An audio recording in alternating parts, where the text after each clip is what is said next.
Hello, everyone. I'm Russ LeBlanc, your NEC consultant and code expert. Thanks for joining me. In this video, I'm going to be discussing branch circuit load calculations. Specifically, we're going to be looking at section 220.14a, load calculations for specific appliances. So if you want to grab your 2023 codebook, and maybe a calculator and a pencil and some pen, we can dive into these calculations. All right, a couple things before we really get into these calculations. Some general stuff we're going to talk about. We're looking at part 1 right now in Article 220. As far as voltages go, 220.5a says to use the nominal voltages, right? Don't use nameplate voltages. Don't use equipment voltages. Use the assigned nominal voltages. And some of those voltages include 120 volts, 120, 240, 208Y, 120, etc., etc. Those are all specified in 220.5a. And that's so we're all on the same page, that we're all getting the same numbers. Don't use voltages like you see there, 110, 115, 220, or 230. Right? Stick with those nominal voltages. Unless you have specific information that tells you to use a different voltage, then don't do that, right? Just stick with the nominal voltages. As far as a fraction of an amp, 220.5b tells us what we can do there. It says when we have a decimal fraction smaller than 0.5, that can be dropped if we want to. We don't have to, but we have permission to do that.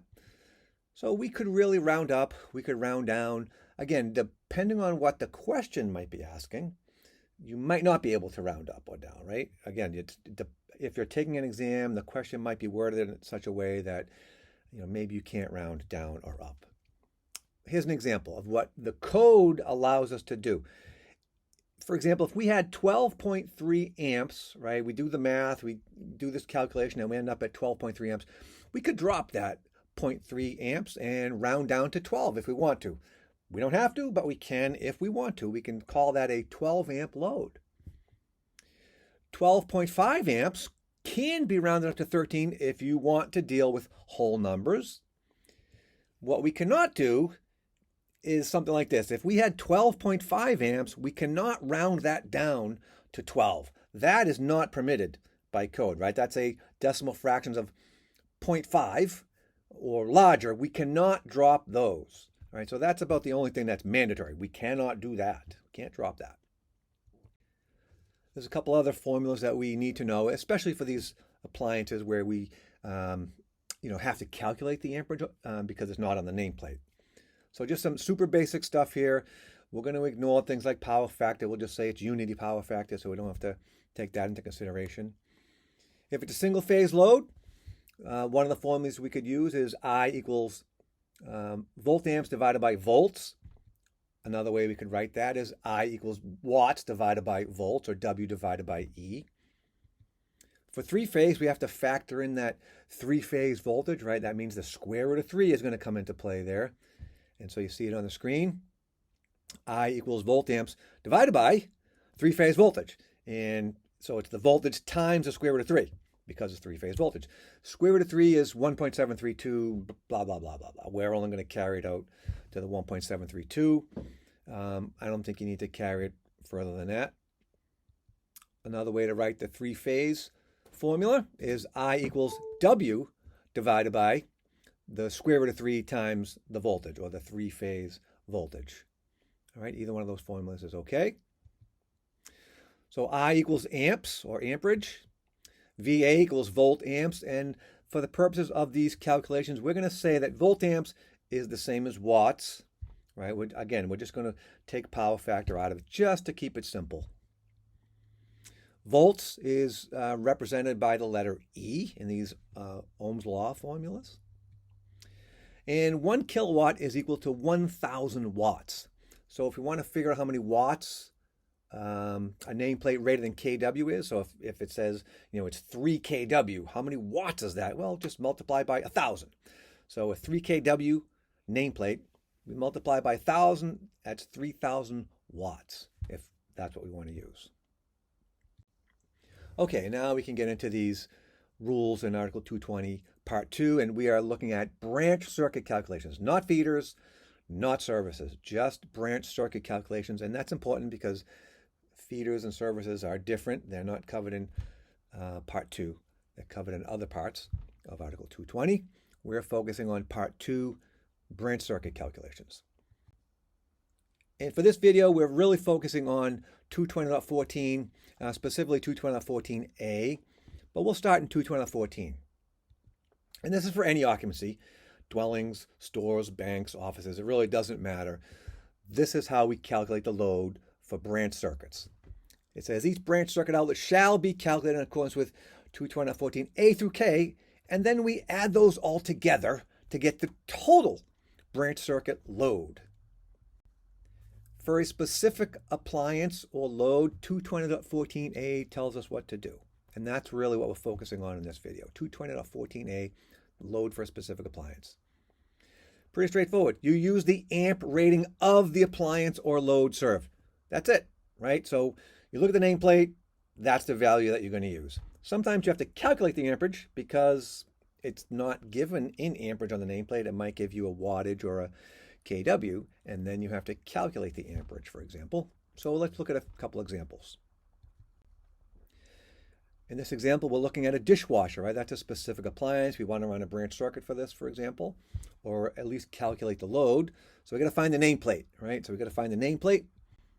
There's the nameplate for that dishwasher. So on that nameplate somewhere, you're going to find the amperage, and there it is, 9.6 amps.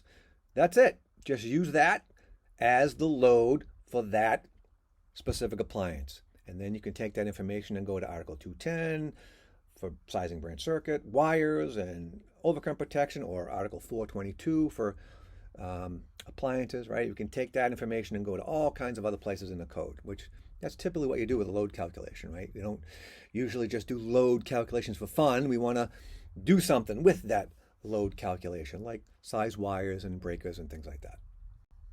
All right, here's another example. In this case, it's a microwave. So we're going to find the nameplate on that microwave there. There's the nameplate.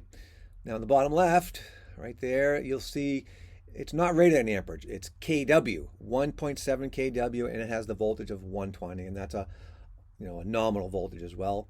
So we got to calculate the amperage, right? So we need to find the load in amps. So the math is going to look like this. I equals W divided by E, or amperage equals watts divided by volts.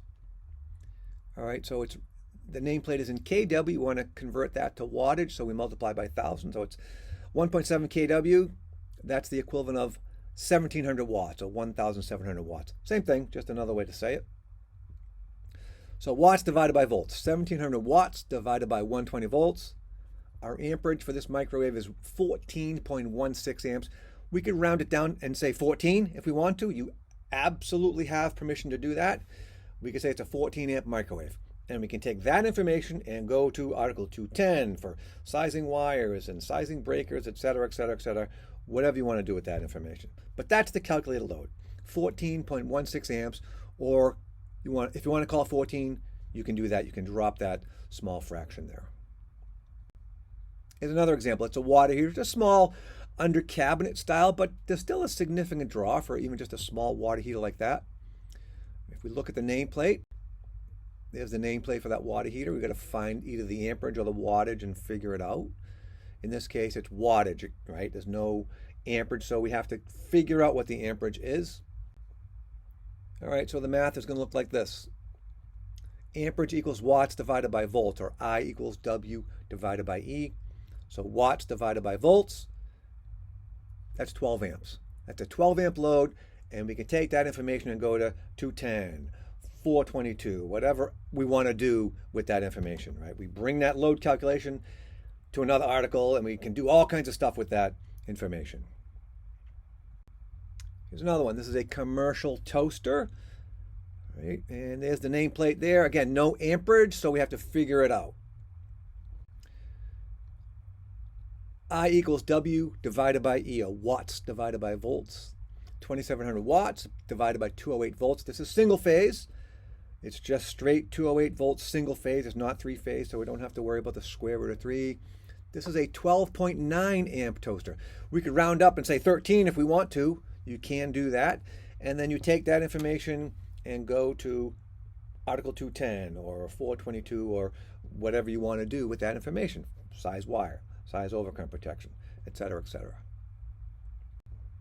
Here's a baseboard heater nameplate.